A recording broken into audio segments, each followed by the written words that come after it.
Men Abdurahmanova Tilla Bekmurodovna, Qamashi tuman Qiziltepa sahatgohida akusher-ginekolog bo'lib ishlayapman.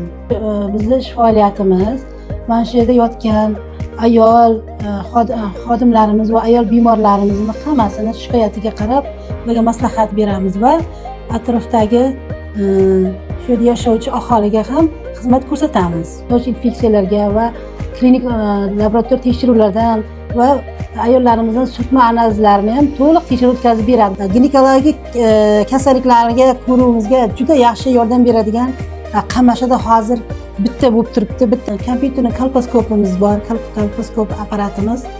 Bunda kelgan ayollarimizni hammasini ko'rikdan o'tkazamiz. Atrofdan kelgan ayollarni ambulatoriya sharoitda ham ko'rikdan o'tkazib beramiz. Kolposkop apparatimiz bu yerga kelgan bemorlarimizni va atrofdan kelgan ayollarimizni ham mana shu apparatda ko'rikdan o'tkazamiz. Juda bu ajoyib, eng yangi kolposkop apparatimiz.